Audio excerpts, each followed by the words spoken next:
in the basement archives of Moscow's Lubyanka building, where winter light never penetrates and the smell of old paper mingles with something darker, there are said to be files that should not exist. Stories persist among former KGB officers and archival researchers about a collection created during the height of Stalin's terror, a catalogue that attempted something unprecedented in the history of state surveillance. Not a list of enemies or dissidents, but a registry of the unpredictable, the Molchanov Archive.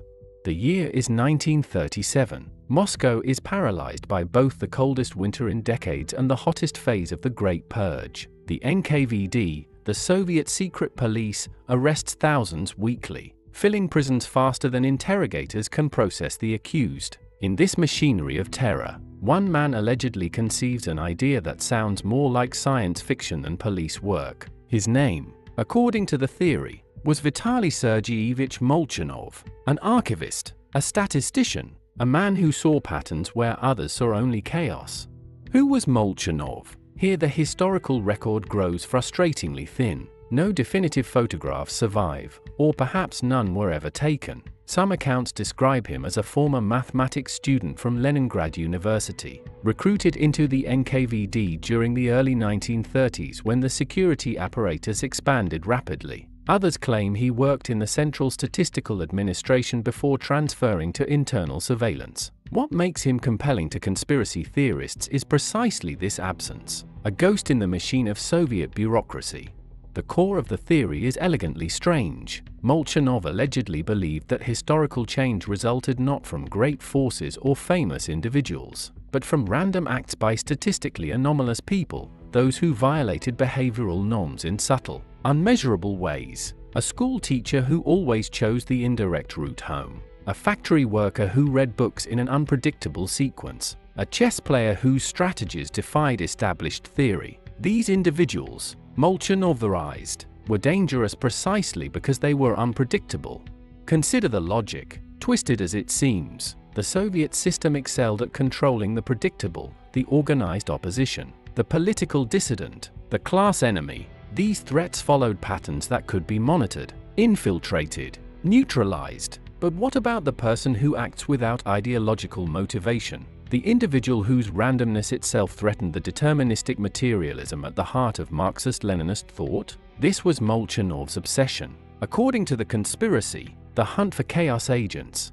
The methodology, as described in fragmentary accounts, was peculiarly Soviet in its mixture of pseudoscience and bureaucratic thoroughness. Molchanov allegedly developed questionnaires distributed to NKVD informants across Moscow, Leningrad, and other major cities. These forms asked informants to report not crimes or suspicious statements, but anomalies. Did your neighbor take different routes to work without apparent reason? Did the shopkeeper serve customers in an order that defied logic? Did someone laugh at inappropriate moments? Deviation as evidence.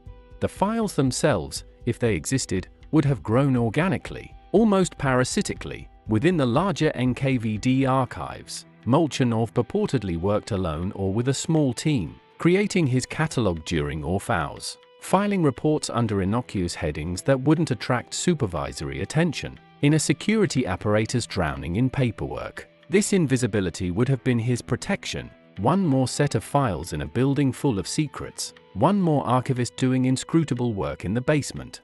What kind of people ended up in this theoretical archive? The accounts vary, but the pattern is consistently strange. A drunk named Pyotr Kuznetsov who frequented the Kazan station, notable because he never begged in the same location twice. A librarian named Raisa Volkova who shelved books in an order that seemed random but never repeated. A textile worker named Ivan Gromov whose sick days followed no discernible pattern, not weekends, not Mondays, not matching any illness cycle. Ordinary people made extraordinary by their refusal to be statistical. The Great Terror had its own perverse logic, quotas to fill, categories to populate, enemies to unmask. But Molchanov's project, if it existed, operated on a different frequency entirely. He wasn't interested in enemies of the state or counter-revolutionaries. He was building a catalogue of butterfly wings, individuals who might, through some cascade of random actions, alter the course of history in unpredictable ways. It's an idea that sounds more like Isaac Asimov's psychohistory than Soviet police work. which is precisely what makes it fascinating. Then, silence. By most accounts, Molchanov himself disappeared sometime in late 1938 or early 1939. Whether he was purged, transferred, or simply ceased his project remains unknown. The terror was devouring its own architects by then. Yeshev, who led the NKVD during its bloodiest phase, would be executed in 1940. In such an environment, an unauthorized filing system tracking unpredictable individuals would have been extremely dangerous. Perhaps Molchanov became a victim of his own logic.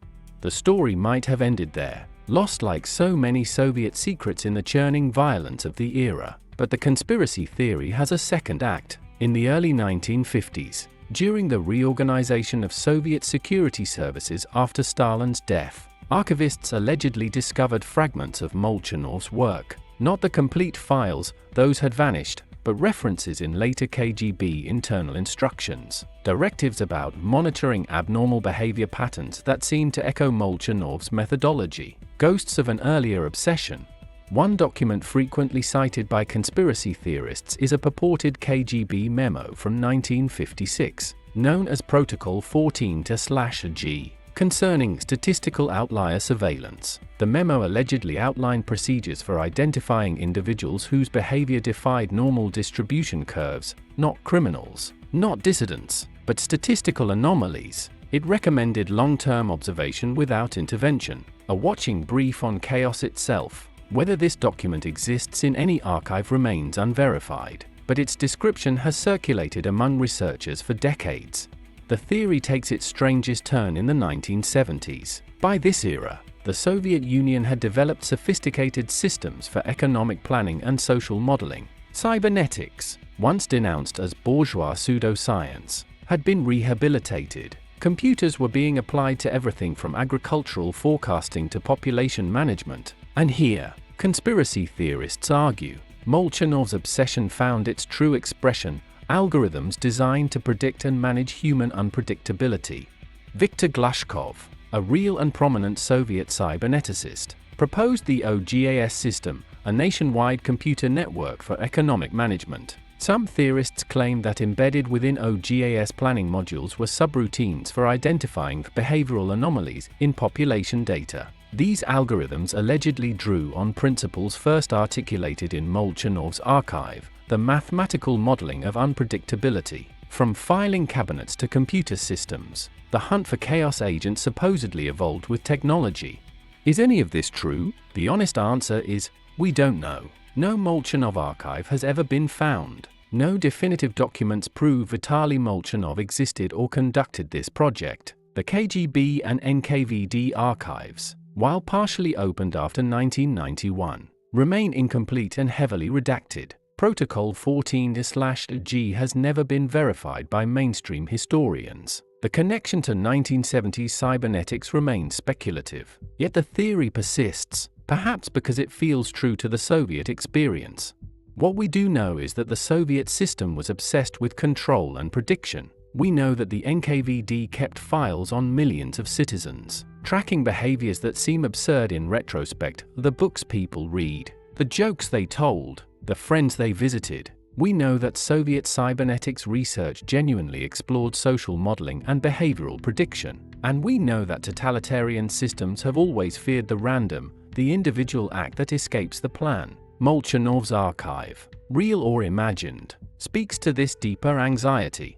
Consider a different question: why would someone invent this conspiracy theory? Perhaps because it captures something profound about Soviet power, the totalitarian dream of total knowledge, the fantasy of predicting and controlling every variable, the terror of genuine chaos. Molchanov becomes a parable, a figure who embodies the system's ultimate ambition and its inevitable failure. You cannot catalogue the unpredictable without destroying what makes it unpredictable.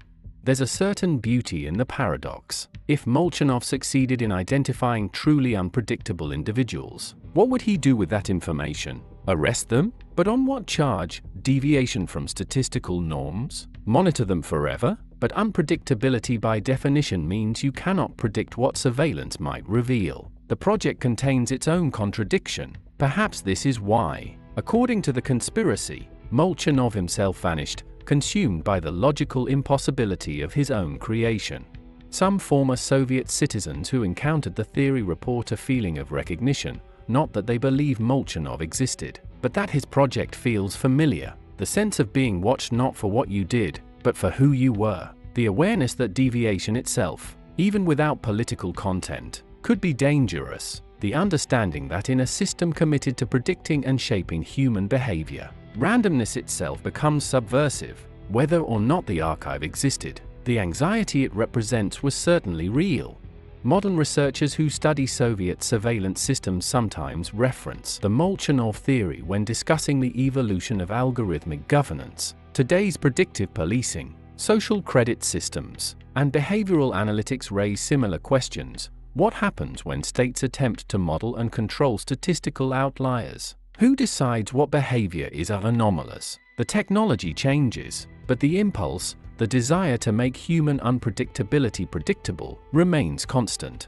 In the end, perhaps it doesn't matter whether Vitaly Molchanov existed or whether his archive lies forgotten in some Lubyanka basement. The theory endures because it crystallizes a truth about power.